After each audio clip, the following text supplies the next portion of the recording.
দেশে গত ২০ বছরে কারা ও পুলিশ হেফাজতে মৃত্যুর সংখ্যা জানতে চেয়েছেন হাইকোর্ট। স্বরাষ্ট্র মন্ত্রণালয়ের সুরক্ষা সেবা বিভাগের সচিবকে এই তথ্য জানিয়ে আদালতে প্রতিবেদন দিতে বলা হয়েছে। এক রিটের প্রাথমিক শুনানি নিয়ে বিচারপতি নাইমা হায়দার ও বিচারপতি কাজী জিনাত হকের সমন্বয়ে গঠিত হাইকোর্ট বেঞ্চ রুল সহ এই আদেশ দেন। গত সোমবার দেয়া আদেশে বিষয়টি আজ জানান রিট আবেদনকারী আইনজীবী।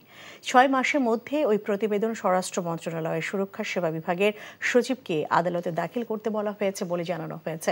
চট্টগ্রাম কারাগারে হাজতির অস্বাভাবিক মৃত্যু, নির্যাতনের অভিযোগ পরিবারের শিরোনামে গত ৬ ফেব্রুয়ারি ইংরেজি দৈনিক দ্য ডেইলি স্টারে প্রতিবেদন প্রকাশিত হয়। গত মাসের মাঝামাঝিতে ওই প্রতিবেদন সহ এ বিষয়ে গণমাধ্যমে আসা প্রতিবেদন যুক্ত করে আইন ও সালিশ কেন্দ্র রিটটি করে।